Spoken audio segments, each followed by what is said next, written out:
Today, we're looking at a magenta ink by Callifolio Andrinople. Hi, I'm Adam, and I'm an ink guy. I get inks, test them, and share the results with you. Now, there's timestamps down below so you can skip around to the part you're most interested in. Or, if you've got the time, I'd appreciate you checking out the entire video. You could also follow me on Instagram, and if you like fountain pen ink reviews, I would invite you to subscribe.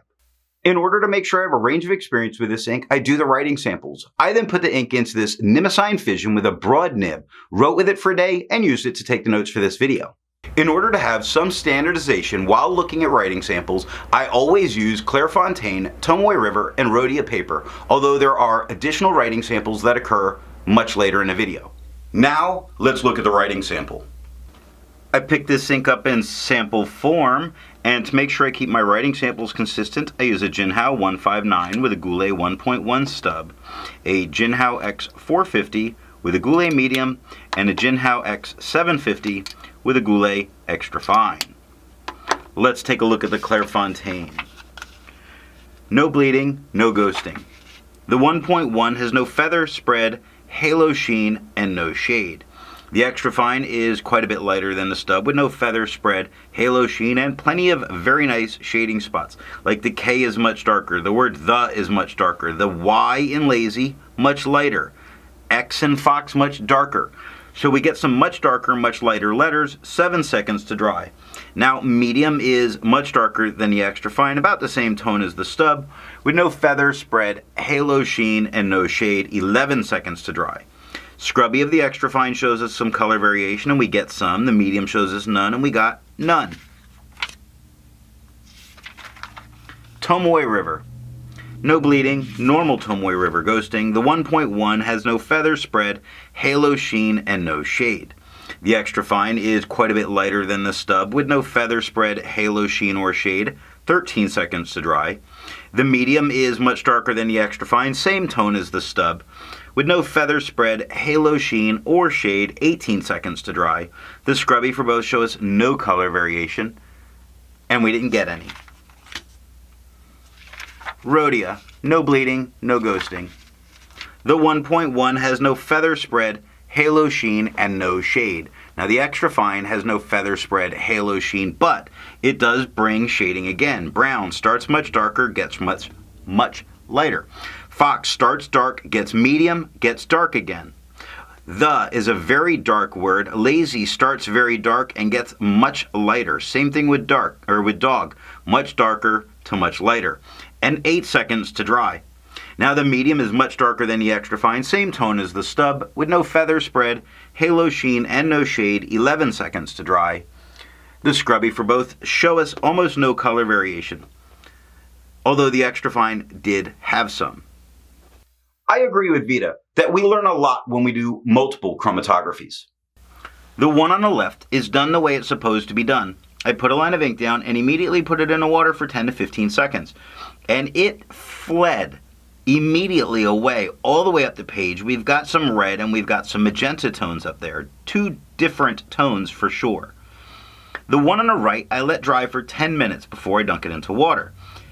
The interesting thing is a couple. One, it didn't go up the paper nearly as far, and it's really dragging and leaving ink behind as it moves up, which does make me feel that there's going to be just a little bit of hold on for this ink. We still see some of those reds, the dark reds, and some bright magentas in there.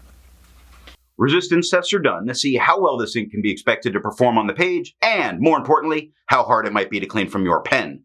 I let the smear dry for 3 days before testing it. Looking at the highlighter, this ink does not like being re-wet at all, which surprised me slightly that it blew out so much based on the second chromatography, but I would not use this in a note-taking situation. Now, water is lifting almost all the ink off. You really do start to see the white of the paper coming through, and I believe that water is all that it takes to get this ink out of your pen. I did not have to use more than water. However, if you had to use more than water, Pen Flush definitely is removing it entirely from the paper. You can see a lot of the white of the paper coming through. So there's no need to use anything more than Pen Flush. Just because it's there, the 1/3 bleach solution, yes, it obliterates it, but there's no need to use that to clean your pen. I test viscosity or flow with a tilt test that I'll link down below in a description or in a card. Now for the inks I've tested, I have found an average viscosity of 2.5, with the realm of normal being from 2.1 to 2.9. Callifolio's Andrinople has a viscosity of 1.83, making this a very wet ink. To find my average dry times, I use my writing samples done on Clairfontaine, Tomoe River, and Rhodia paper. I average all 6 of those numbers. Now for the inks I've tested, I found an average dry time of 17 seconds, with the realm of normal being from 13 to 21 seconds. Callifolio's Andrinople has an average dry time of 11 seconds, making this a pretty fast drying ink. Instead of finding inks that look like Callifolio's Andrinople, I would prefer to find an ink that complements its color on the page. I wanted a nice gray and went with Private Reserve's Flannel Gray. The second writing sample is done on Levenger, Strathmore writing paper, and P. Berger. Here we're looking at Levenger paper. We get no bleeding and no ghosting. The 1.1 has no feather spread, halo sheen, and no shade. The extra fine is lighter than the stub, with no feather spread, halo sheen, and no shade, 3 seconds to dry. The medium is significantly darker than the extra fine and quite a bit darker than the stub, with no feather spread, halo sheen, and no shade, 5 seconds to dry. Scrubby for both show us no color variation. We didn't expect it. We didn't get it. Strathmore writing paper. No bleeding, but there's definitely some ghosting going on with the medium. I don't worry about what comes through in the scrubby because I'm putting it on like an animal. The 1.1 has no feather spread, halo sheen, and no shade. The extra fine is lighter than the 1.1 with no feather spread, halo sheen, no shade, 2 seconds to dry, while the medium is, as it has been, the darkest tone on the page.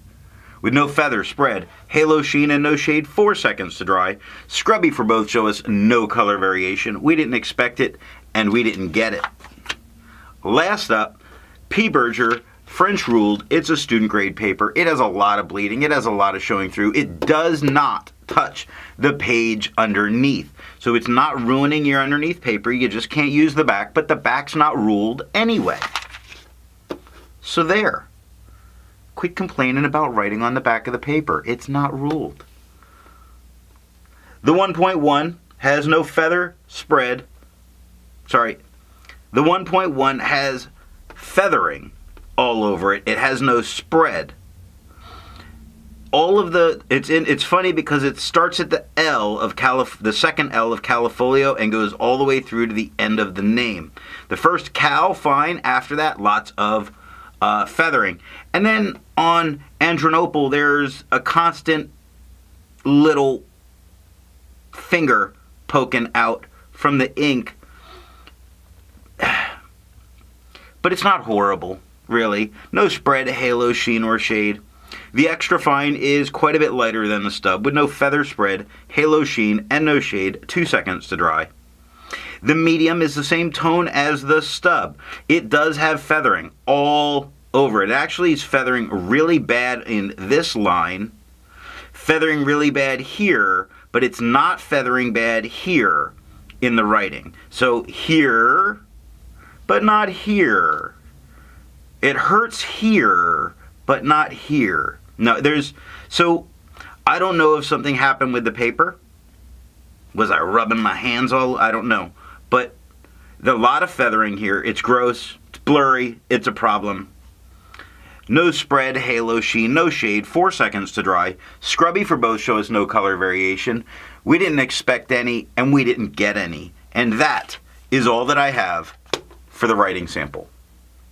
So what do I think of Callifolio's Andrinople? The color and tone is absolutely fantastic. You should take advantage of it. I do. I grade papers with it because the students like seeing the writing, which means instead of just saying this part's wrong, I can tell them how to fix it and they read it more with this tone, which makes it a real winner for people who have to communicate with students. So what nib and pen give the best writing experience with this ink? Here's a case where wetter is better. The more that you're putting down, the more of that color, it really makes it stand out. And that's what I like to do with this. Now, to conserve some of it, I like to use a wet fine. I find that it puts the color I need and lets the ink go a little bit farther. I'm going to remind you that I'm here every day with a new ink review. Thanks for watching.